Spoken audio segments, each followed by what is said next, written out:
Shirelles have decided to roll down my fucking street. Hold on. All right. Welcome to another episode of The Greatest Pod, where we discuss and debate what makes something great. I'm Ron Swallow. I'm Ed Greer, and today we have a writer, and I consider him a critic, but we're going to talk about that. He writes on Honest Trailers. I met him back when I was a more regular person at Screen Junkies. He is such an awesome guy. He's one of the Twitter follows that I just have to see that every day. Part of my regimen is to look at this guy's tweets, and that I can't say that about very many people. I'm honored to call him a friend, a great guy. Give it up for Lon Harris. Oh my God, what an intro. That's Ed loves to give giant good intros. Yeah, wow. Which is better than me, because I would have been like Lon Harris. That's it. No, he's here. He agreed to come. Yeah, I feel like I'm earning the podcast Lifetime Achievement Award. I have Well, no, I mean, honestly, dude, I want to get down to this because we were just talking off air, and I want to recapture it about so you're one of the people who you and Hal on your Binge Boys podcast. I looked at Hal's tweet the other day about the new Boba Fett show, and it was he said it was basically just the less good Mandalorian, and I was like, that's exactly what the fuck I was thinking. That's what I was thinking. Yeah. And I go to you guys for okay, that's what I was thinking. And I think that humbly, me and Ron are sometimes that for other people. So it's you're one of the people that's what I was thinking.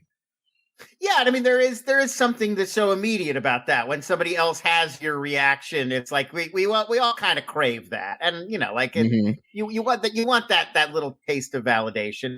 And especially, I think that's one of the things that's great that critics can do is they can describe something that they like that you like as well, but sort of pick apart here's why it was cool, in a way that you might not have thought of. But I was just I really like the fourth Matrix. We don't have to get into that. I know Ron has not seen it, but there's an effect that they do in it that I was watching and I was like, oh, that's cool. But that was all. I just was like, that looks cool. But then I read a whole tweet thread about how they did it and really unpacking it. And it was so cool to read more in-depth thoughts about a thing that I had just briefly thought about. And so I think that at its best, that's what the kinds of stuff we do can do for people. It's here's the thing that you like, but here's a different way to think about it. Mm-hmm. Mm-hmm. Yep, that's definitely one of the goals when we do shows like this, is to get people looking a little deeper into what they enjoyed and why they enjoyed it, so that they can find more things to enjoy and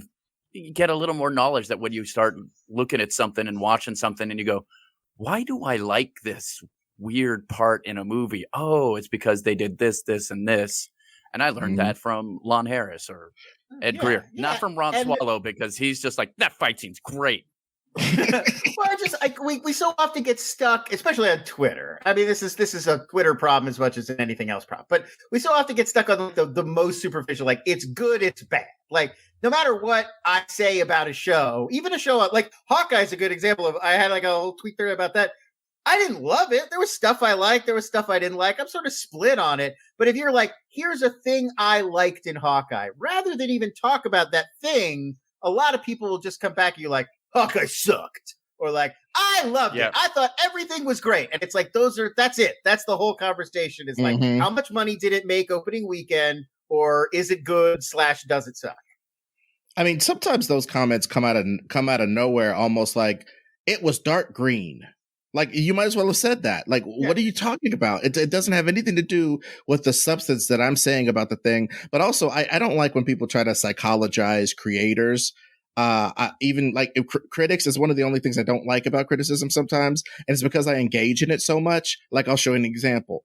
The stupid ass Boba Fett show exists because these fucking nerds won't let it go that Boba Fett sucks ass. They just won't let it go. Even high level, super paid nerds like Favreau and Filoni and all them and Rodriguez, they can't let it go that Boba Fett sucks. And they can't let it go that they read a couple of the classic books or whatever. Like my girlfriend, I live with one of these people. She read those classic bounty hunter joints.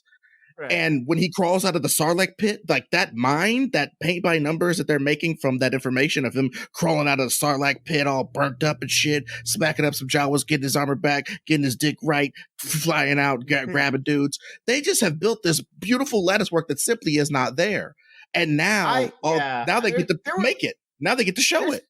There's two things that really bug me about it. We're just off on a Boba Fett rant now because that sequence in particular bugged me. Because first of all, I don't like the idea, and I this is another fight I got into on Twitter. When C-3PO is translating for Jabba the Hutt, and he's like, "You will discover a new meaning for pain and suffering as you're slowly digested over 1,000 years." Now, obviously, Boba Fett probably doesn't live for 1,000 years, so we can assume that this is an embellishment of some kind. But you do assume that the core thing we're being told is true. Like, it sucks to die via Sarlacc because you don't just die right away. You get like dissolved in acid over the course of a long time. And that's why they throw people into the Sarlacc pit. And I like that. That's a cool idea. It makes Return of the Jedi cool. It's like, it does feel like a alien serial sort of throwback retro kind of Flash Gordon sort of storytelling. It's the kind of thing that a bad guy would do too. Like, I'm going to it's like, right. That feels like, oh, this disgusting slug gangster throws people in and they're eaten slowly by this gross worm. And then we see Boba Fett. So immediately we're just like demystifying the whole thing. Like, now we see inside. Here's what the inside of a Sarlacc looks like, folks. There it is. And what I really hated is the other stormtrooper that got thrown in there is already dead. Like that, it's just a corpse already, and his armor's barely started to dissolve. So it's like, so it doesn't say you don't discover a new meaning for pain and suffering at all. You just die. It's literally just like being thrown in a normal pit. There just happens to be a big worm in this one. And like, and if you're wearing Beskar, then good, then you're fine. Dude, but otherwise you're fucked. And think about how nasty. So cheapens this cool moment. Yeah.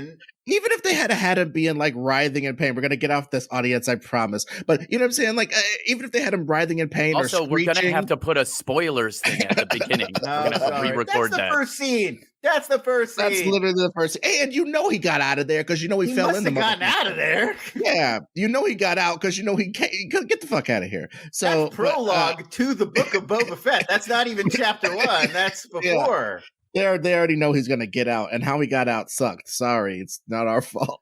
But no, it's not. I get that you have to do that. People are expecting it of like the gauntlet rising above the sand, like Patton Oswalt described long ago. And like I get that you have to do that. I would have liked it to be like, make it like a year that he spent in there or something, and he's like messed up in the head now or something. Like, that's a story that expands the mythology. This contracts the mythology. And people were writing me, like, I tweeted about that observation that I don't like how we demystified the Sarlacc, and everybody's like, well, it was obviously just supposed to be a legend. And it's like, yeah, but now but I don't want to know that. That's lame. They're just like, it's just a worm. We just feed you to this worm. It's fine. Well, it will stop you right here and go, and this is what we're talking about the modern form of criticism, right? And the reason why I consider you a critic, and frankly, some people probably consider me a critic, even though both of us are freelance writers. That's how I've been making my living for a minute, and how you've been making yours. So it's like, it is, people will think, and Ron is a professional comedian. So it's like, we play about criticism, but honestly, that's what modern criticism kind of is some riffs and some having some fun and some logic in there somewhere. And if you like that and appreciate it, that's kind of the new landscape. And I just wanted to show that that's like an example of it. This kind of critical thought now that isn't so much. It was much like Truffaut's 400 Blows when the gauntlet came out of the sand. There's a little bit less of that and more of what we just did these days. Well, yeah. And look, I got to say, I do not care about critics. So many times critics have been like, this is a masterpiece. And then I go and watch the movie and it's boring and I don't have a nice time.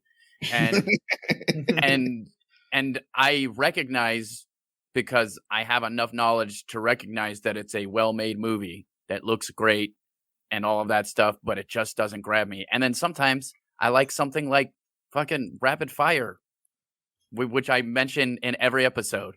Because it's a weird streak of you mentioning Brandon Lee's Red. I'm bringing it. This is like Tom Holland. This is like Tom Holland on Rebooted, guys. But it's not a good movie. I know it's not a good movie, but I really enjoy the movie. So I think to me, that's one of the differences, that when we're talking about criticism, we're not, when someone criticizes something, that doesn't mean they didn't enjoy the movie. It's just that they're looking at things in a more critical form. And they're not saying if they enjoyed the movie or not. Sometimes they are, because obviously you get paid for putting this movie as a pile of shit or whatever, because that people click on that sort of thing. But I just think, like, I just want to know if people enjoy a thing sometimes. I think we only have one word for this. We all like film critic or film criticism, but we're actually talking about a whole bunch of different things. Like when film criticism, the original idea was, it was like most people were, maybe you were reading in the newspaper, like it's a hit or it's boffo or whatever. But like for the most part, that stuff was being written for, like, it was like a European art house crowd, like Cahiers du Cinema, and it was like Andre Bazin, and it was like these intellectuals writing for one another, and like, like there was that school, and so I think there's that kind of criticism to today, where it's like cultural and media studies, and sometimes people will read that thinking it's like, well, but should I go see Venom? And it's like, that's not what that is. That's like art appreciation. Or if you were going to read like a review of a sculpture or a restaurant or a play or whatever. Like, and then I think there's the next level, which is the like, well, should I spend my $10 on that? Like the Leonard Maltin school of criticism, or like what Siskel and Ebert were doing, like what I grew up with. Where it was like, people writing in your local paper, and it was like thumbs up, thumbs down, 3 stars, 2 stars. And like, I feel like that stuff we almost don't even need. Like, why do we even still have that? Because people kind of make up their own minds. There's plenty of marketing. There's tons of information now about what movies are coming out and what you might want to see. And as the options contract, like more and more people have decided they're not going to theaters to see dramas or romantic comedies or thrillers or historical movies. They're just going to go see the franchises they like, the characters they like. So in that environment, you don't even need those guys, really. You can just, what you want to go see. I like Venom. I like Jurassic Park. I like Fast and Furious. Like, your mind's made up. You know what to go see. And then there's the last tier, which is just like loudmouths on the internet, which is like everybody else. And we're just all shouting at each other. So I think it's helpful to think about, like, well, what are we talking about when we're talking about critics? Are we talking about, like, like A.O. Scott and like, what you Godard? And are we talking about those guys? Or are we talking about, what you were saying earlier is how it is, though. Now, if you look at it, it's either the last vestiges of criticism are what it always was, which is we as a magazine stand behind this person's opinion as either a firebrand that brings us traffic, because they'll occasionally say that Empire Strikes Back sucks or whatever. They go, ooh, this guy says Empire Strikes Back sucks. And there's value in that. I mean, I think the idea is, if you're reading criticism because you just want to like think about the things you're seeing in different ways, you like this person, you may not agree with them, but you consider them somebody who they have a lot of experience, they have interesting insight, and you value what they have to say, even if it's not necessarily like, should I see it or am I going to agree with it? And like, there are guys like Armand White's a good example. Jay Carney was a guy I read when I was growing up who was just like a curmudgeon, like just didn't like stuff. And everything was like, he used to dismiss stuff as fake art. Like, he'd be like, you guys all like that Spielberg movie, but it's fake art. And like, I disagreed with him all the time. He used to beat up movies that I love, but it was interesting just to be like, wow, what's this crank going to say about this thing that I love? And it would sort of teach you to like, think about things in another way, or like maybe reconsider something. And I think we're so against this idea of like revising your opinion or changing your mind or coming around on something. Like, everybody does that thing of like the Marvel movie that we didn't like, 5 years ago, maybe like, oh, but you know what? Amazing Spider-Man 2, not that bad. They're like, I feel like as a culture, we sort of resurrect stuff from the past. And we're like, maybe it wasn't so awful. But as individuals, I think people are just really hesitant to do that because we've kind of put our opinions out on Twitter and be like, we're like staking our claim. Like, I liked this thing. What my confusion here is, like, people with opinions, fanboy opinions, are generally kind of stupid, but still also fine.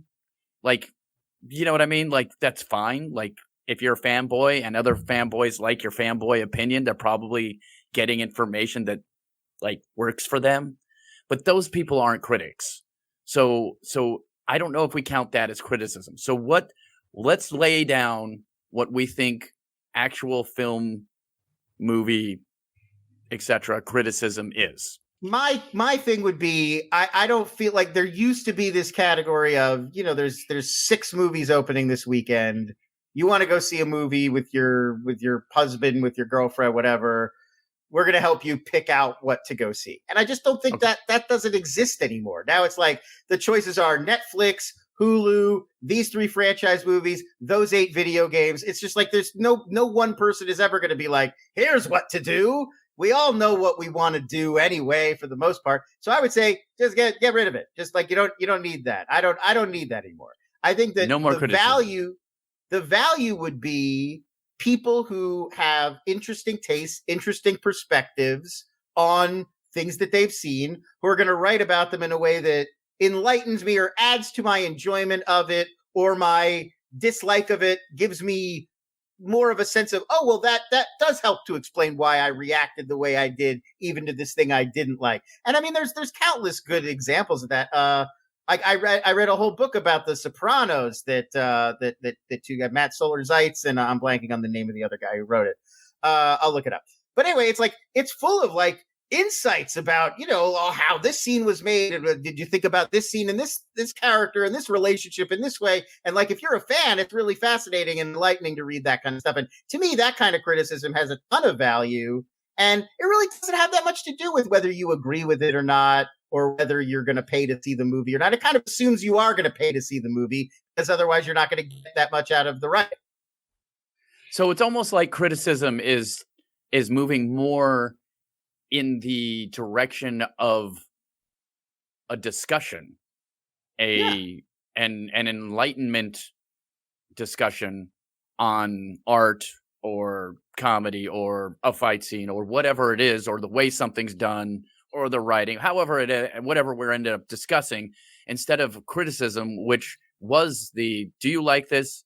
Should a kid go to it? Or here's breaking down. I mean, I'm personally just not that interested in like good, bad. Like, it was good. Yeah. It was bad. We could cover that in 2 seconds. And it's like, yep. Me, especially if I don't know you, like if you're my friend and I know that our opinions align about stuff, and I'm like, what did you think of the new Michael Mann? And you're like, not as good as the last one. I'm like, like I know that means I'm probably not going to think it's as good as if you're a stranger and I'm like, what did you think of the new Michael Mann? You're like, it was all right. That does nothing for me. Like, I don't know you. Maybe you're an idiot. Maybe you love rapid fire. You love rapid fire. But if I'm having a discussion with you, like, have you seen Collateral? Don't you love that scene in the jazz club? I like how they man shoots it this way, or I like how using the digital cinematography in Collateral, like, it doesn't make LA look pretty. It's kind of like grungy and dingy, and it highlights the kind of weirdness of LA and the alienness of LA at night sometimes. And like, that's interesting. Like, good, bad. I think it's good. Well, what you guys are talking about, though, has been in existence forever and is different from criticism, and that's like film writing.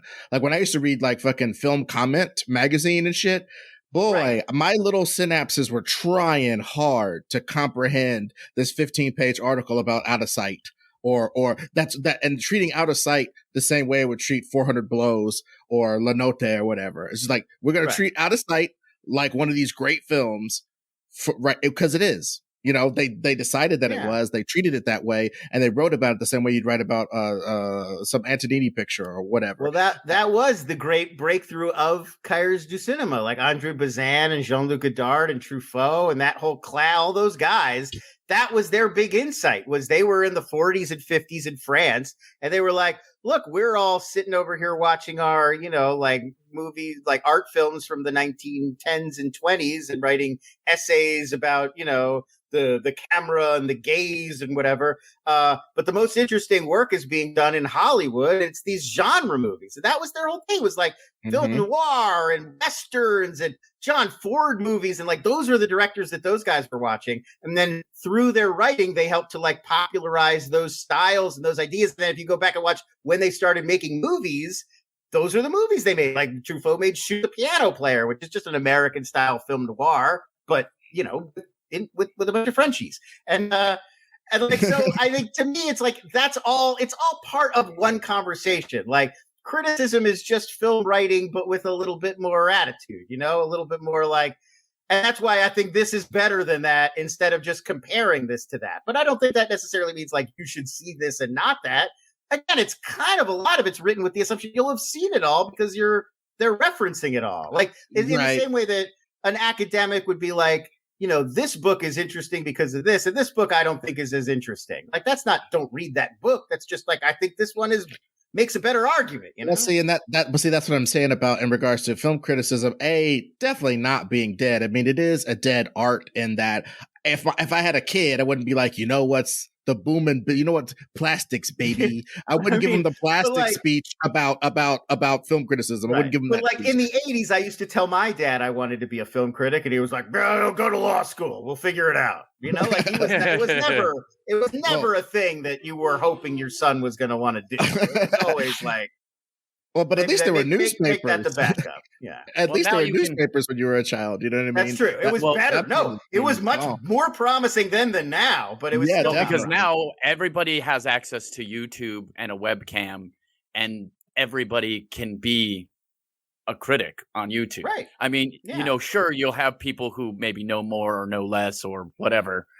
But like, you could just go on YouTube and find somebody who's doing it. Yeah, I'm not going to name names. I don't want to call anybody out. Everybody's great. Listen, but like one of the things that I was very good working at Screen Junkies for as long as I did, we got to have a lot of people from the YouTube sphere and the film Twitter sphere. Like a lot of those names and faces came through Movie Fights or, one of our other shows, and the diversity of knowledge. Like sometimes you would get somebody sitting across from you and be like, I cannot stump this person. They have seen everything. They know every reference. They're they're talking about films I've like vaguely heard of 10 years ago. Like this person has it on lock. Like they know their stuff. And then sometimes you'd be sitting across from a person and be like, I can't believe you are getting away with this. Like this is fraud. Like you don't know what you're talking about.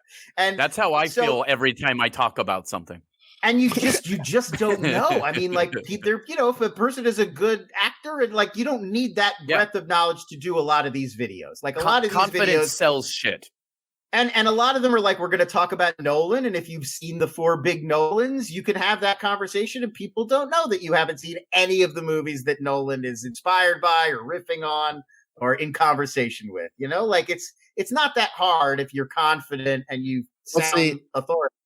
And see, there we go. So that's what I'm saying. Like, I think overall, over these conversations, I always find myself picking something and going, okay, this is my thing I'm going to do for this podcast. And I think I have to keep bringing it back to actual film criticism shouldn't die because we need it more now than ever. And I'll explain why. Because look, you're right. There's a billion fucking streaming services doing a billion pounds of shit. And you're right. A lot of people have their presupposed notion of what they think they like. But in that's when the house is the most on fire, because I have Hulu. I watched a few of the things on there, but by no means everything that Hulu proffered to me, or else I'd fucking die. I'd be 800 pounds. My life would be ruins. So it's like right now, I think it's more important than ever for us to like find voices that are informed and intelligent. They don't just tell us what we want to hear. They tell us stuff that we might not want to hear and be like, I think there is a necessary need for intelligent people to go this or that for you, because I think now that we're entering an era where in the future, they're going to look back on this the way that Truffaut and them looked at those Hollywood movies. They're going to go, this was low art. This superhero crap was low art, and it took over the cinemas. And now that it is the new art and the new standard, we still need people to parse through those standards. Because goddamn it, Venom ain't fucking with Spider-Man No Way Home. I like that the Venom movie just kind of cut loose. Was just like, what Venom reminded me of? Venom felt like if you go back to the 1990s, imagine if like the X-Men series had never happened, and then the MCU had never happened, and that whole like Nolan had never done Batman, and that whole like grounded, more realistic, we're going to do comic books, but it's comic book characters in our world. If that had not become the standard, if the standard had stayed the Blades and the Spider-Mans and the crazier 90s versions of shit, I feel like that's the universe that the Venom movies come from. They're like this alternate timeline where shit just kept getting weirder and weirder instead of kind of conforming and becoming more mainstream. And I'm glad everything is not like that, but I like that there is an option like that exists. But that's the function of criticism, though. Just right there, you defended that thing I find kind of execrable in a way that made me understand where you were coming from, and also hit me in my heart of criticism in that, are you just now a jejune Marvel apologist person forever? Like, you're going to like the way that they do it just because their style agrees with you, even if it isn't necessarily pushing boundaries, if it's just, you know what I mean? If it's just more. That's what I would say about Venom specifically, is that it reminds me of the Super Mario Brothers movie in a way. Because exactly. I know that sounds weird, but it's like, no, I get exactly what you mean. Because it was batshit crazy, and they did whatever the fuck they wanted to do. And I feel like that's what happened with Venom too. I don't enjoy that completely, but I do like that they were like, you know what? I'm just going to do the weirdest shit that I could do with an alien symbiote. Exactly. Is it an alien symbiote? It's like, what if there wasn't a Feige and there was nobody watching, like supervising, and every time a new person got a new one of these properties, they were just like blank paging it, like, okay, what do we do? We're making Venom. And like, that just doesn't happen anymore. There's a fucking roadmap. And like, I'm not saying it's bad that there's a roadmap. I get why there's a roadmap. There's too much content being made for there to not be a roadmap at this point. Yeah. But I'm glad that there feels like there's a few things that still get treated as kind of weird one-offs and don't have to conform entirely to the roadmap. And so I thought the Venom movie was silly and fun. Yeah, I mean, and that's one of the, again, this is the best part about talking about films and talking about art in general, is just that you can get a different perspective and you can have fun at something that's not good, by the way. Right. Like, and I mean, I think that's allowable. Or don't even bother categorizing it as bad or good. Like, good, there are movies where I legitimately couldn't even tell you that. I just watched one. Have you guys ever seen Hardcore? Paul Schrader made a movie in 1979 with George C. Scott called Hardcore. And George C. Scott plays a Calvinist, a very religious man, a business owner from Grand Rapids, Michigan. And his daughter goes on a Bible camp trip to Los Angeles and disappears. And he hires Peter Boyle, who's this really seedy LA private detective, to like find his daughter. And Peter Boyle discovers that his daughter has gotten into the porn business. And it culminates in a very famous scene where Peter Boyle brings an actual reel, because, you know, this is the 70s, brings an actual reel of porn starring George C. Scott's daughter and rents out a theater in Grand Rapids and projects it for him. And George C. Scott is sitting there in the theater, like watching his daughter, like, turn it off, like, you know, like losing his mind. It's it's both amazing, and George C. Scott is like acting his fucking heart out, and it's this very sincere movie, and it really follows the same kind of template as Taxi Driver, which he'd written not that long before this. But it's also so ridiculous and cheesy, and it's set in this incredibly like scummy 70s porn underworld that is really dated now. Joel Schumacher kind of ripped off this movie in 8mm. 8mm. Yep. But I fucking love this movie. I mean, I love it. I've seen it 5 times. I just went to go see it projected at the Los Feliz 3 because the Cinematheque showed it. So it's like, I'm not saying it's good. Like, I don't know. I feel like a lot of people would watch it today and be like, this is terrible. But again, it comes down to taste, and it also comes down to, do you know that person's sensibility? You said something very good earlier, because like I learned how to read Ron's sensibilities, so I know what Ron will like, and he knows what I would like, and he knows why. You know what I'm saying? So like, I think that's a really important part of it, because I was talking to like a fucking Lyft driver one day, and this isn't some giant bit of Lyft driver humor. It's just a regular guy. We got to talking about films, and he goes, "Yeah, you see Starship Troopers?" And I was like. And I don't try to get effusive around people, because sometimes they won't like something, and I said, yeah, I've seen it, you know, like that. But I wanted to be like, yeah, I've seen it. That shit's the shit. But I go, yeah, I've seen it. And he goes, yeah, it's pretty bad, bro. Like, the fucking acting was terrible, and the people, and I'm just like, oh, so like you don't understand the whole thing about it being the people are kind of automatons, and they were kind of picked for their Beverly Hills 90210 look, so you could see young, vibrant idiots sent off to war in a fascistic machine. You didn't kind of see all of that, you know, the camp was in it. You didn't really see all that.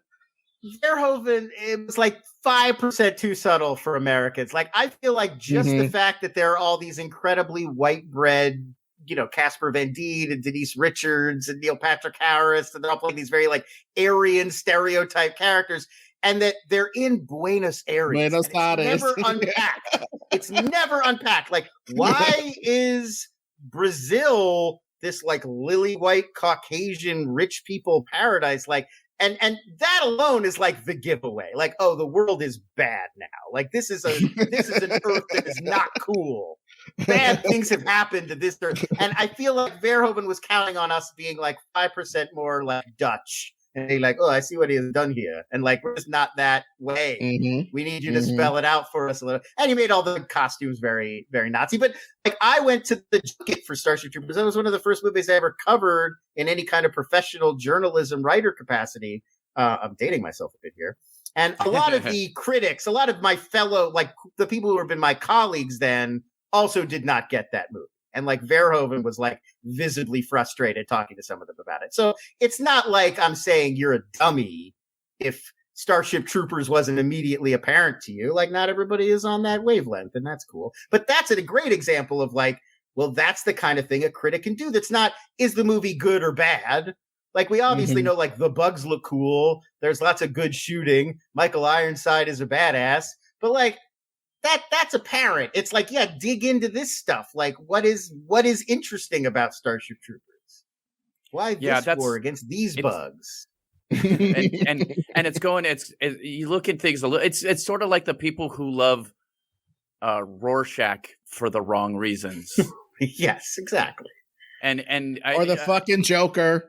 Or the Joker for the wrong reasons. Yes, exactly. Yeah.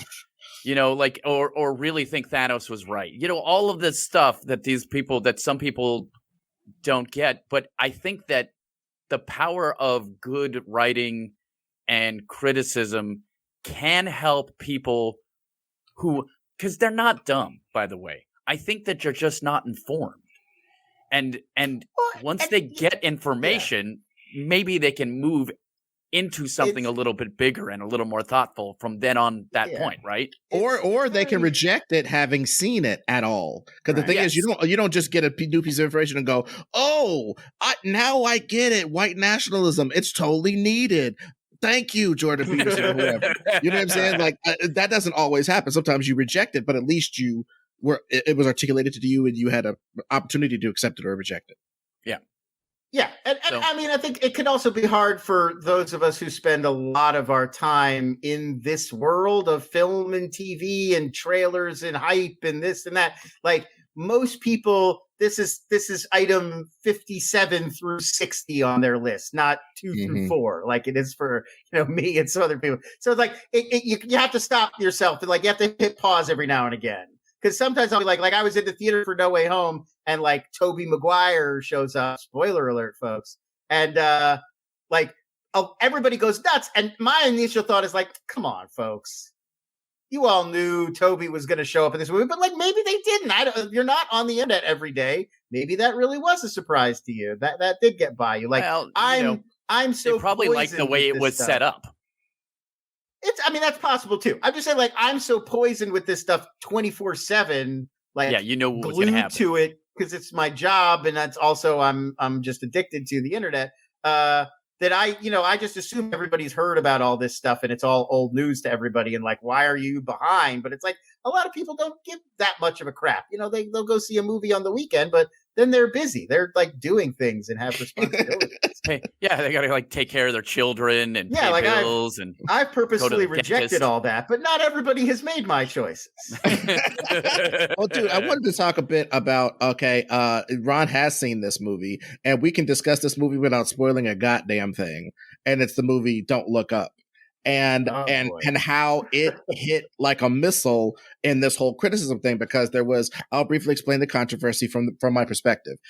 People were kind of miffed, and you got into a little bit of this, and I saw you on Twitter, but like for me even, I looked at the movie and I looked at the people, and it's one of the classic divisive movies where it's like, people are like, yo, this is the most biting satire. It's like Patty Chayefsky and then this, as far as beautiful satire about our culture. And then there's people who are just like, This was so mild and tame and up its own ass. Like, whether you're a liberal or not, it was up its own liberal ass so far that it wasn't telling me anything I hadn't already heard. And it was kind of snarking at me while it did it.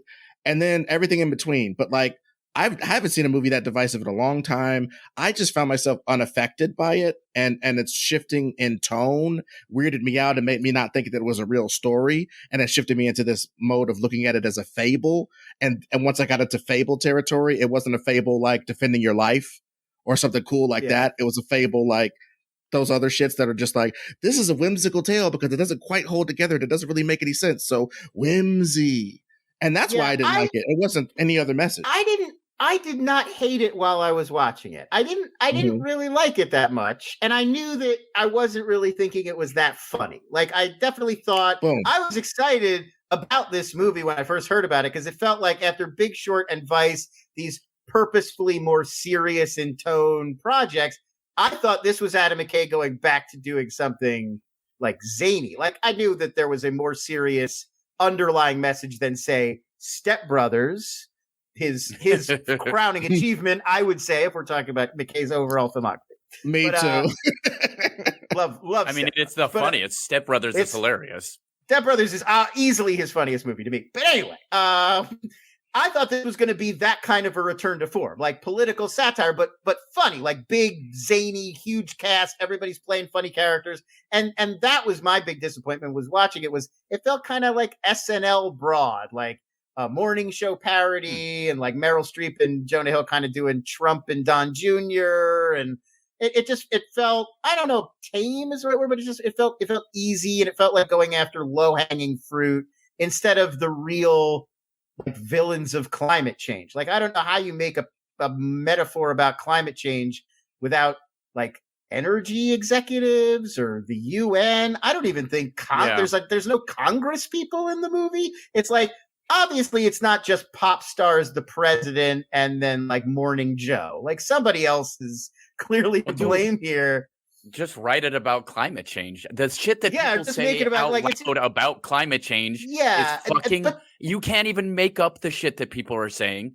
And you should literally use what this one... I mean, there was this one guy who said that we should pull the moon closer.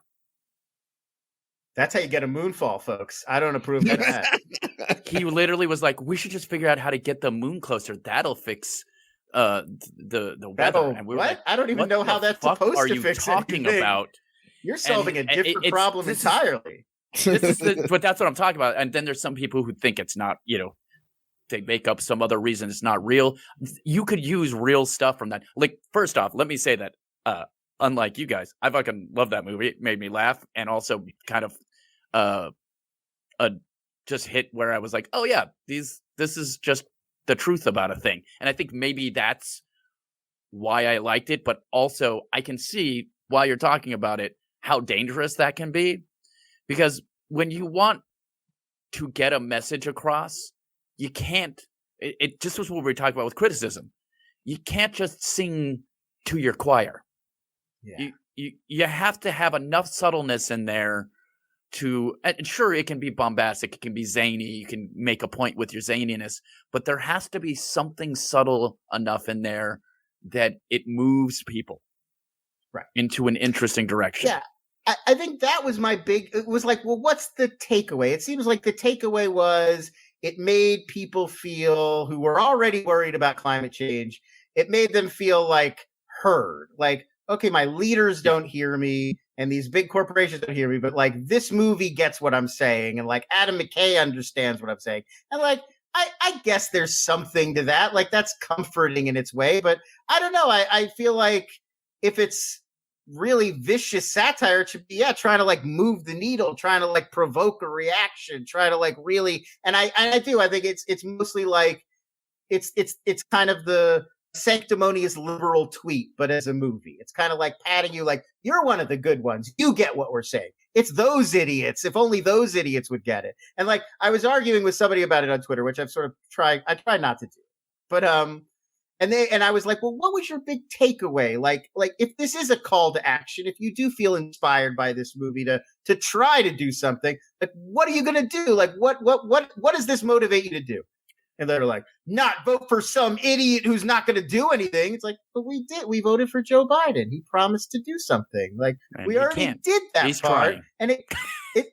I mean, I'm not blaming Joe Biden. That's what I'm sort of saying about the movie. Is I feel like it's kind of a shallow critique. Like it's not one person. You can't vote for Joe Biden and then be like, done. I feel better. Like and I feel like that's kind of what it is. It's like by watching this movie and expressing solidarity, you like doing your part. It's like, no, that's not fucking helping at all, guys. Like I'm glad you feel better. You burn less shit. Drive a car with good gas mileage. Even recycling, it's like, and even the critique about like like making fun of like Elon Musk and Jeff Bezos, like fuck those guys. Of course, like I don't mind making fun of them, but like, I mean, this isn't really their fault either. Like I don't know. It just felt, the thing. It felt too loose to me. Like it needed to be like this tighter on message. That was one part that I really did like, though, because I do think that if a billionaire saw an opportunity to make a bunch of money from a thing that might kill everybody, they'd go ahead and take that chance. It's not money. That is already happening. I just felt like it was so loose, and it's like what we were supposed to make fun of was like what they were goofing on was like he's an idiot. Like he's an idiot and he's greedy and he talks funny, and it was just like, but what's the critique? Like what's the real critique? It was too vague to be anything. And like, yeah, we all yes, billionaires who want to go to space, like they're dumb. Like I think they're dumb. I don't think it's a cool thing. I don't think they should be spending that money. It's a distraction, but like, I don't know. It's almost like not even on topic in some ways. Well, but also though, this concept again, what was funny about it? I didn't think of it as a climate change thing at all. Yeah. I was so focused on the fact that I'm watching this goofy ass movie in my house rather than in a movie theater. Why? I think you know why. I don't need to fucking say it.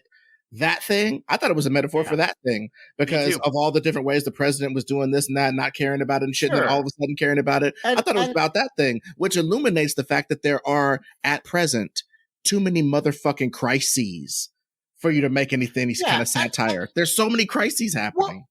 Well, we talked a little bit about this on Binge Boys. Like, I think it probably works best. It's not really about any of these things. It's really about the media. It's really a cultural critique. Mm-hmm. It's really about like, we can't share with people. We can't get people aligned on the same page to do anything about any of this stuff because there's so many distractions, and that's not what TV exists to do anymore. It's not there to enlighten. It's there just to entertain and distract and to sell. And like, I think it does make some points there. I almost feel like, he should have abandoned all of the other political stuff and just made it more about that. Because the one other thing that really worked for me about it, as long as we're going to praise Don't Look Up, because why not? Let's mix it up.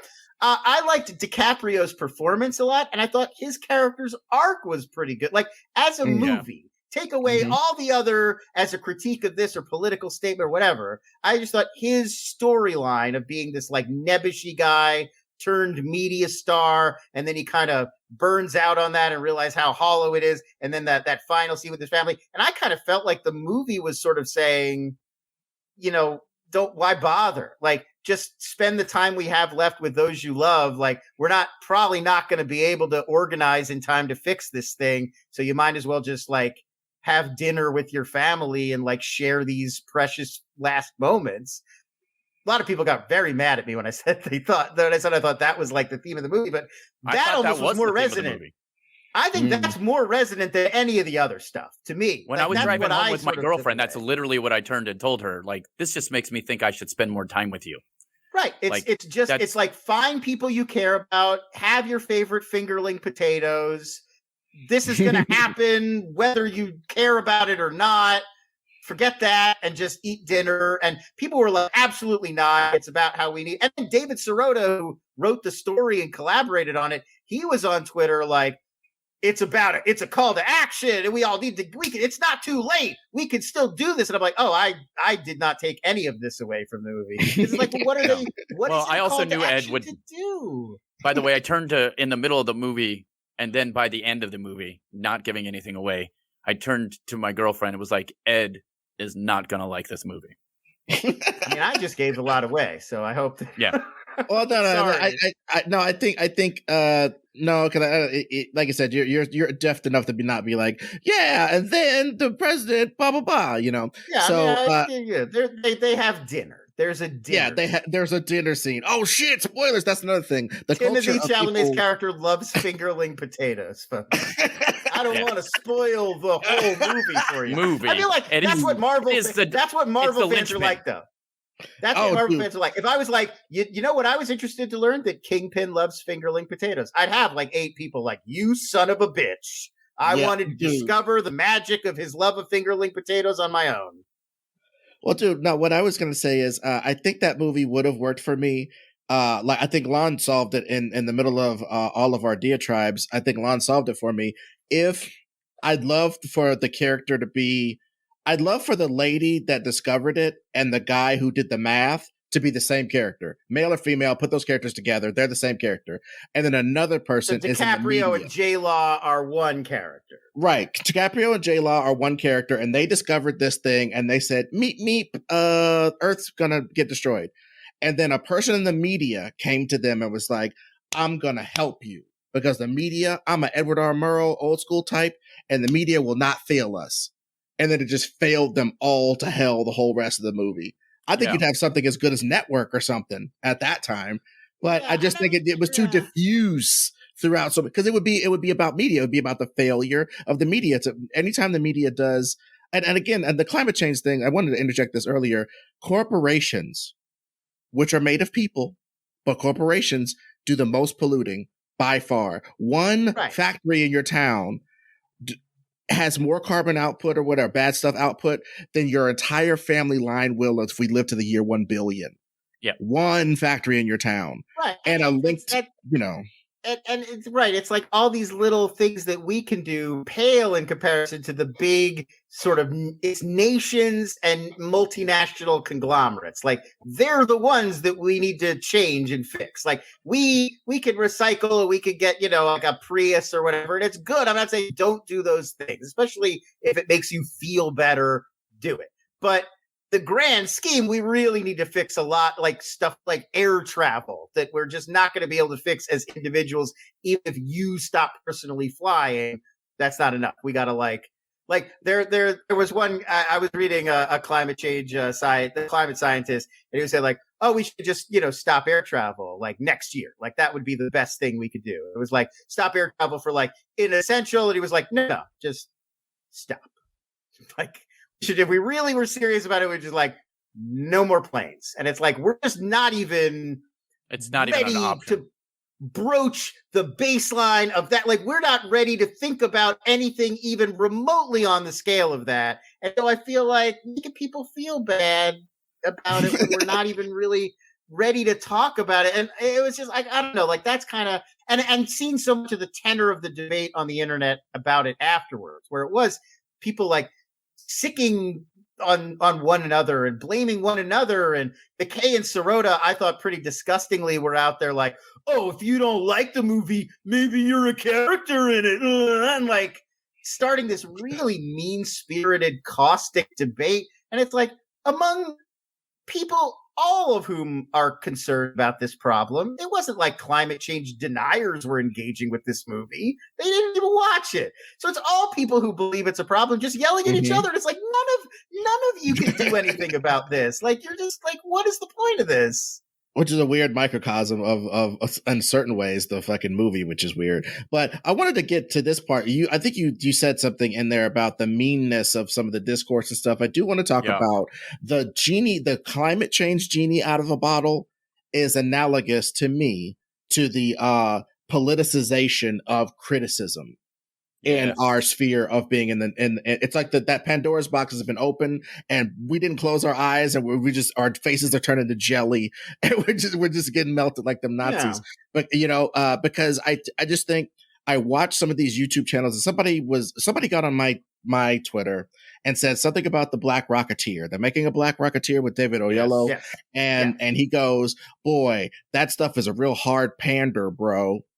And Comicsgate and other people have taken this thing called pandering. They've started to say that anything with a black lead or a woman is pandering. And I'm just so like 50 fucking 75 years of everybody being white or some derivation of white wasn't pandering to you. Right? That wasn't some fucking problem. It's always still that thing of the baseline, the assumed starting point is white. And then anything else you add on is like decorative. Like, oh, what if instead of white this one time, brown?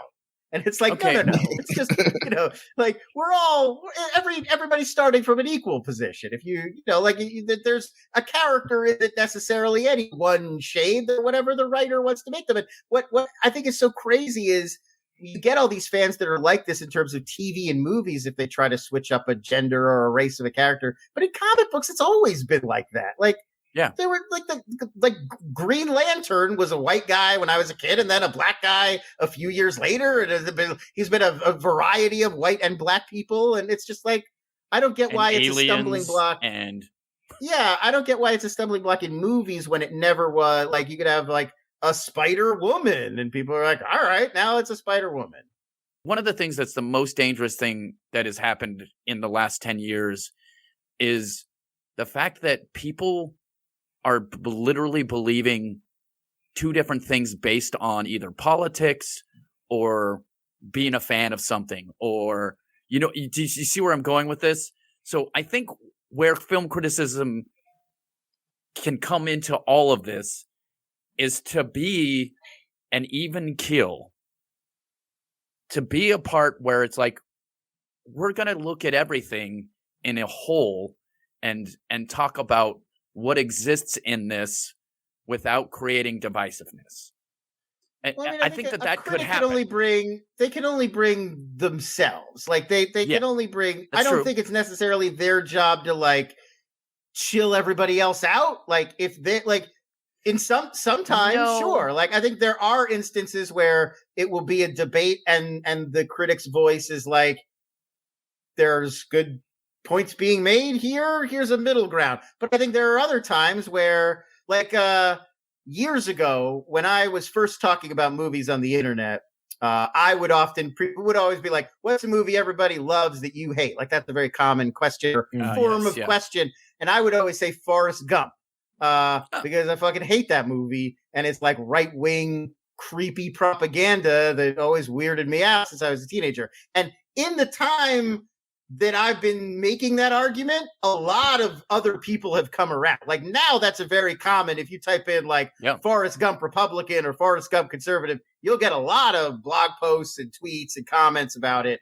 I'm not saying like other people just realize this on their own. I'm not saying I led the charge, but that's just, like that's me making the same comment, but the culture around me has radically changed in the time I've been making it. So I think like that's all I can do. As one voice, I could just be like, here's my take. And sometimes it's going to get me screamed at. And sometimes everybody's going to be like, right on, man. I agree. And it's like, sometimes there's going to be people yelling at me from both sides. And that's just like, that's the job. And I do think that it's like that job works better when it's less politicized.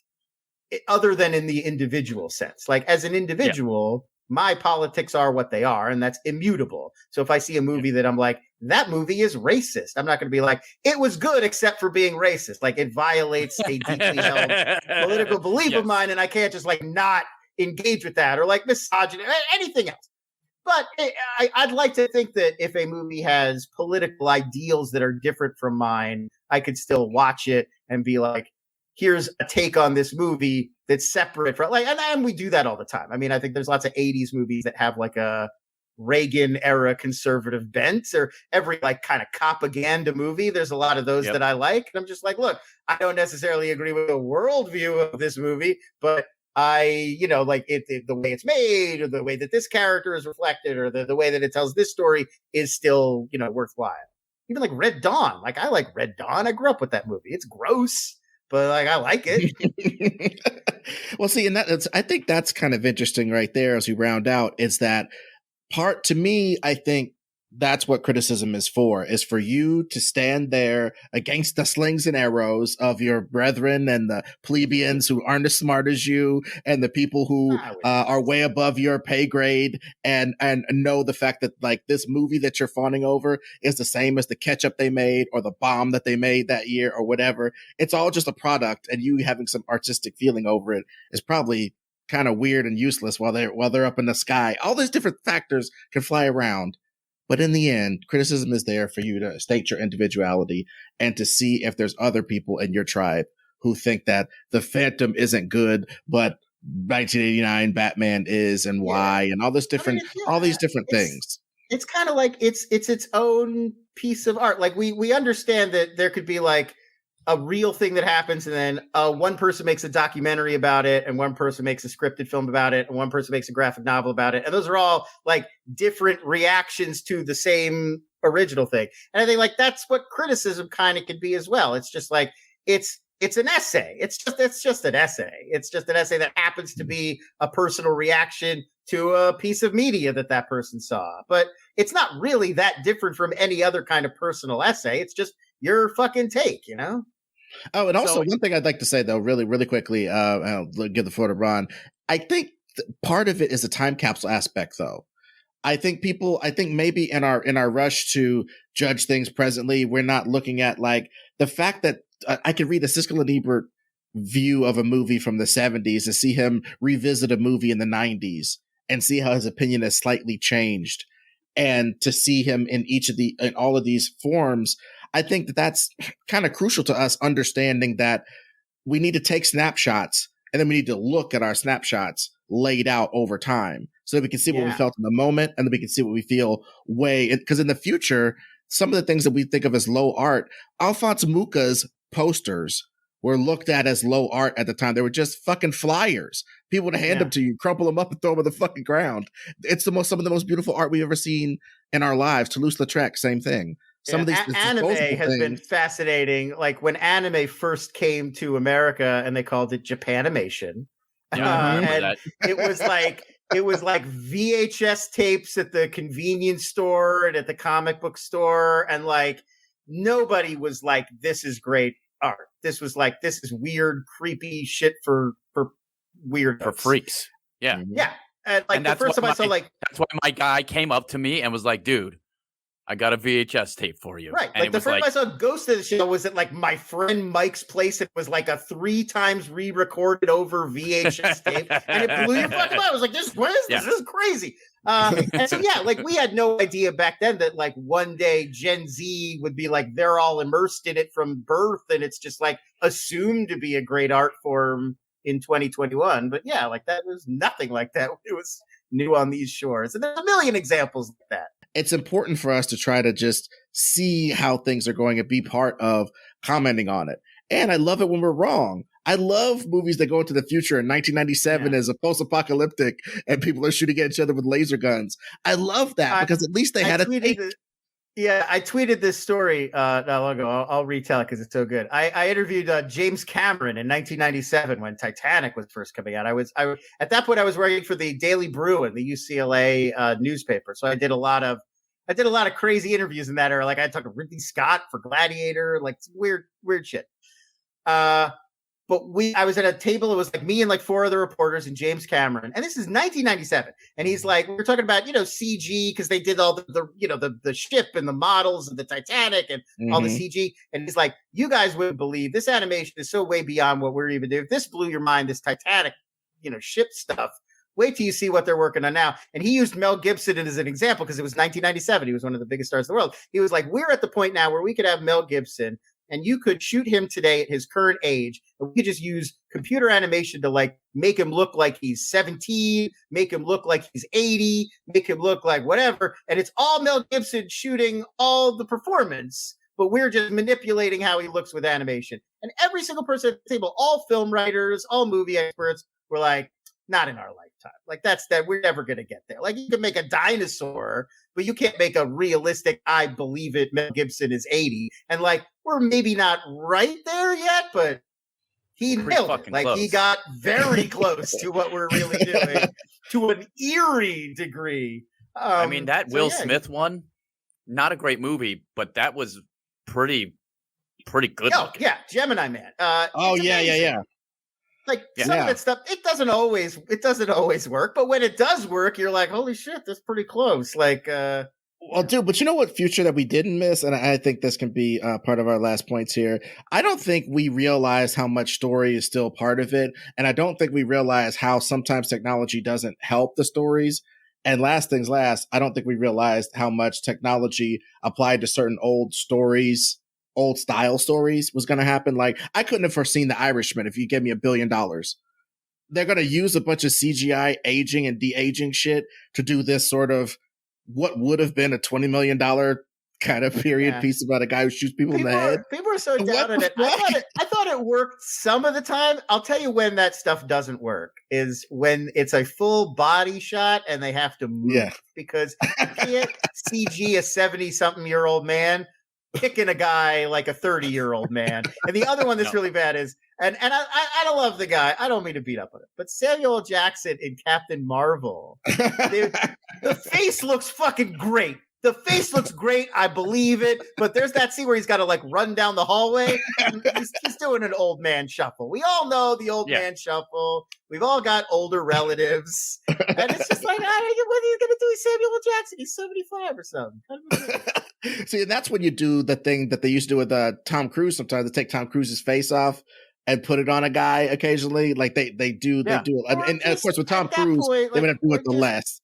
Find a 30-year-old guy who looks like. Well, that's what I said. Find a 30-year-old guy and put Samuel Jackson's face on him. Isn't that what they did with Luke? They got some guy who looked like Luke and did a tiny bit of work, and it was perfect. Yes, and that the most amazing one of these I've ever seen because they didn't do the digital effect on it at all. Did you guys see that Halloween Kills, the one last year that they did on Peacock? I saw it on Peacock. So did I. They had Donald Pleasance. They have Dr. Loomis in it. And it looked so good. You're like, wow, that is a really impressive special effect. They made that guy look just like young Donald Pleasance. And it's just a mask. It's literally a prosthetic. There's no CGI. They use practical effects to make it look better than I've ever seen it look digitally. So I wish it would go that direction too. I mean, all the technology, because we can 3D print anything right now. So like, just as we can make anything in see how CGI, like sometimes you see cosplay and it's so amazing. It's like that could be in a movie. Like you don't need CGI if you've got the ability to print that. Yeah, I like. In fact, Teenage Mutant Ninja Turtles, the original movie. Remember when their lips were moving? That shit was great. Yeah, that shit was honestly great. The first two Ninja Turtle movies look really fucking good for being early 90s. Like Secret of the Ooze, their movement is really smooth, and it's like, how did that's impressive. That was like Henson, right? Was that Henson? Well, so as we round out here, I want to do one thing as we go out. We talked about a lot about our personal tastes and stuff. What are your top 5? I'll give you a chance to think about it, Lon. What are your top 5 movies? All time? What are your sensibilities? By the way, and this is gun to your head. This is gun to your head. By the way, I just wanted to mention, like, what I thought was really interesting is we were trying to talk about whether criticism is the greatest, and then what we did was we analyzed a bunch of different movies. So I'm gonna, before we decide on these top 5s, I'm just gonna say that I think criticism, maybe reworded, is definitely the greatest. It's here to stick around. I think it's a thing that's important. I think it's important for people to be able to have discussions about art and really hear other people's opinions and viewpoints, because the more Ed likes to say this thing about learning vocabulary, because the more words that you know, the more feelings you can express. And I think that's the same thing with when you're talking about art. The more opinions and openness you have to other people's ideas, the better chance you have to grow and have an opinion about art. So yeah, I think that's well reasoned, and I think it's I agree. So, all right, top 5 movies, gun to your head. You can't waffle, bunch of bullshit. All right. My first one, I'm going to go with the Coen brothers' early masterpiece, Miller's Crossing. Nice. Maybe my the Coen brothers, I usually go like they're my personal favorite directors, or Joel Coen, I guess, if you just want to isolate him, and that's my favorite of their movies. So we'll start with that one. You guys ever seen Miller's Crossing? It's so good. I've seen Miller's Crossing, and the thing I thought about it though was how it just seemed like that was like this treatise on gangster life at that time. And so the first time I saw it, I was just like, this is a weird gangster movie. And then I watched it again, and I was like, oh, this is telling another story. It's not really about gangsters per se. Right. That I mean, it is, but it's also just that world and that way of speaking. Almost like that's the other thing about it. Like one of the great screenplays of all time. Like every line is written in a way that's like interesting, and it captures that Coen brother dialogue where it's like everybody speaks in a way that's different and interesting and unique and funny, and like you could just kind of listen to them banter and play off one another, and so well acted. Albert Finney is amazing in that. John Polidor. Steve Buscemi, what a cast, what a movie. I'm a big fan of that one. Once Upon a Time in the West, probably one of those Leones. That one, or Good, the Bad, and the Ugly. I also really like one he did called Duck You Sucker, that's also known as Fistful of Dynamite with James Coburn. But I love a lot of those, like those kind of very sort of, like colorful, not visually colorful, but like filled with like interesting characters and crazy adventures and violence and shootouts and these epic stories against like war and revolution, and like Sergio Leone just did those on a scale that like nobody else was really doing, and they've all got so much personality. I'm a huge fan of that. Like, this is really hard. Really. I mentioned Shoot the Piano Player, that Truffaut movie. That's definitely one of my favorites. I mean, I haven't seen that. I'm not going to front. Is it on HBO Max? Because I'll definitely check it out if it's on there. It's on Criterion Collection for sure. But yeah, that one's great. It's like a gangster. It's like an innocent guy who plays, like an average guy who he's a jazz musician. He plays piano at this nightclub, and he kind of gets in one of those kind of noir thriller type stories where he gets in with some very bad people, and it like way over his head. And it just kind of becomes this like, like he's in an increasingly tight corner. He's got to keep playing his way around it or getting out of it. And average guy up against like these kind of dark forces. And it's really well done. It's very cool. Similar in some ways, I watched this great one called The American Friend that Wim Wenders did with Dennis Hopper and Bruno Ganz. It's actually it's based on a Tom Ripley novel, like Incredible Mr. Ripley, that Matt Damon gave me, which I also love. So that was actually from a series of books Patricia Highsmith wrote that's like Tom Ripley at different points in his life, con different people. So Dennis Hopper's playing Tom Ripley like much older, and it's based on a different Ripley novel. Well, it's weird. Back in the days, you could have a superhero universe about a serial killer, who went through, who changed his identities over time and was doing bad shit from Milan. Yeah, it's always like Tom Ripley, and he's always like he's got himself, like he's dug into a different like high society culture, and he's just like a con man who occasionally will murder you if you get in his way. But it's like, it's interesting because like he's not like a crazed, like he's not Jason Voorhees. It's just like if he really doesn't like you, maybe he'll kill you, or if you're in his way, he'll kill you. But otherwise, he can be affable. Like he's not a monster. He's kind of like Hannibal Lecter in that he kills you for the crime of rudeness. Or fucking up his plans. But it's also, he's like a schemer. He's always got like an angle, like, I need you to do this thing for me. And then I'll do, like he's always got a plan within a plan within a plan. And then if something goes wrong, and it's like, well, maybe I got to kill this guy. But it's not like he's setting out to be like murdering. It's just like, well, I can't, you or me, and it's obviously not going to be me. So, I think of some other good ones here. That was, I think that's 3. Is that 3? I'll give you a reprieve, Ron. Do your top 3. I know you know. Goodfellas. Okay, Goodfellas. Martin Scorsese's Goodfellas. Definitely one of mine. I sometimes I'm back and forth because I do love Casino as well. So I do go back and forth. But no, I think that's fair. I think Goodfellas probably number 1, and then one more. It's so hard. It's fun. It's I just did this to you because with somebody with such a film repository in your head, I know how hard this is. So this is why it's good radio, because you're really fucking agonizing. It's like I quiz really show. am. Well, yeah, there's so many because I'm scanning through a list of like, I made a list years ago of like my favorite directors. Like I'll just pick one. Oh, that's a good one. Videodrome. I'm a huge fan of Cronenberg's Videodrome. I wrote a big paper about that one. All that 80s like that was like. When I first started getting into, as a kid, I only liked comedy. That was like all that I watched for like the first 10 years of my life. I liked Steve Martin and Tom Hanks and John Candy and Rick Moranis and like Chevy Chase and if it Bill Murray. If it like wasn't one of those guys, I like really wasn't that interested in it. And then very slowly after that, like between like 10 and 13 is when I started getting into horror movies. And that was also right at the like late 80s, early 90s. So all that 80s horror just flooded into my brain within a very short time span and had a huge impact on me. And that was one of those movies I saw when I was like 14, like probably too young.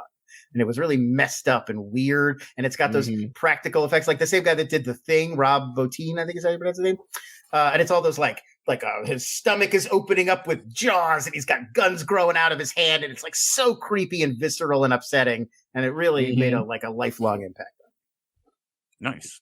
That's fucking hardcore. See, and that's a great, well-considered list. And maybe I could edit around me saying we should give ours, because that list is way more intelligent than mine. And Ron's going to be stupid. Is yours a bunch of Harry Potters? What's happening? Yeah, pretty much. No. I tried to like keep it like not too, like I tried to keep it ground level. Like, here's my problem. Fellas, right? Here's my problem. Are we saying my favorite movies?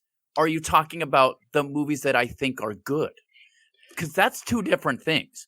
Because here's the thing.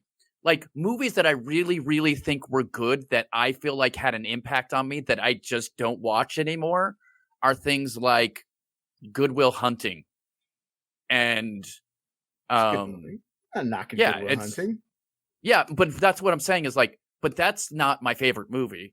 I mean, right now my favorite movie is literally. I mean, I wasn't picking these because I was picking it. I mean, in some cases, it's like I saw it at this moment in my life, like Videodrome, where it's like that's always stuck with me because of the experience of when I first experienced it. But no, these are like movies I return to a lot, that I value a lot, that I've seen several times. I wouldn't pick. And that's what that's. Like, I don't think you're doing that, but that's what I'm saying. For me, it's like there's movies that I really like that I think are great. Schindler's List fucking fucked me up when I watched that movie. You know what I mean? Like, that's a great movie. But I don't rewatch Schindler's List. No, and I don't know if that's a favorite movie. The Fisher King, for instance, is another movie I really, really, really, really, really liked. Like that had like a huge influence on me as a kid. It's not one of my favorite. I don't rewatch it. You know what I rewatch? I rewatch Thor Ragnarok. Right. Well, literally, rewatchability is that one I will say. Like, I don't think necessarily. I think a lot of people assume that favorite and rewatchability are tied. Like, your favorite movie is the one you watch the most. And like, I don't necessarily think that's true. Like, I definitely have like comfort movies where if I'm like bummed, don't feel great, I'll throw them on because they just make me feel better. And that doesn't mean that it's like one of my favorite movies. It just means like I like having let's name some of those. Let's name some of those. I think that's more interesting because I think that's probably what I meant by favorite. Because I'll give you, these are my favorite movies, and these are movies I watch. I watch motherfucking Jackie Brown because watching Jackie Brown is like hanging out with my friends. As far as to be stuff I'll throw on, that's a little different. Like if you say my favorite movies, I think you do mean like which of the movies that I like. It's overall. It's had the biggest impact that I think are the best that I watch a bunch. Like I think I'm trying to get all of those in one. If you're just like, what movies do you like throw on when you're bored or you just want something on? It's like I like Zodiac a lot. That's a comfort movie for me. I love Fantastic Mr. Fox. That Wes Anderson stop motion one. Yeah. That's a great background movie, folks. I don't know. I'm just putting that out there. I mentioned Michael Mann. Anything Michael Mann, I'm just a huge fan. But like, look, he obviously is like a big touchstone comfort. Just throw it on, just to have it on, kind of movie for me. So yeah, I mean, I think there's different Three Amigos. Yeah, I'm definitely a comfort movie tops is Jackie Brown, Boogie Nights, Casino, Heat, and probably Malcolm X. No, I'm just joking. That's one of my favorite movies as far as my like boom. I don't just put it on in the background. I like look at it as a piece of art every time. So if I'm gonna go for the last spot would be either it's a tie between Jaws, Tremors, and Aliens as far as that other movie that I'll just throw on just because those are my. I love Tremors. Like, I mean, I like all those movies, but I saw Tremors also at that really formative, like key moment where it was like the perfect blend of horror and creature and B movie and comedy, and like right at the right moment to like light my brain up. Well, dude, I'll tell you what. One day soon, we got to have you back on for a Patreon episode, and we'll talk about Tremors because I think you and I could have a grand old fucking time talk about Tremors, and we'll drag Ron underground with us and use our tentacles to turn him into a Tremors head like us. I watched that in the theater. I loved it. I remember loving it. I don't remember why I loved it, so I can't have like a real great conversation about it. But I know that I had a great time watching. It's a lot of fun because it's got a toe in all those worlds, but without. Like, it's not so gross that it stops being funny, but it's not so zany that it doesn't get kind of spooky. And like, there's a little bit of like, literally just, it's the balance that makes it, I think, like a perfect movie. And awesome. and that's a perfect way to end it because it is. And film criticism, is film criticism the best, or is criticism the greatest? If it has a balance, yeah. A little bit of balance, a balance of personal anecdote, a balance of personal politics, along with film knowledge, along with zeitgeist knowledge about how this would impact time, and a little bit of humanistic ability to relate these great works to regular people and see if they would dig it. That's what's necessary in a critic. But yeah, where can people hear you on podcast form and also read your writings and just interact with the Lon experience the way that I have?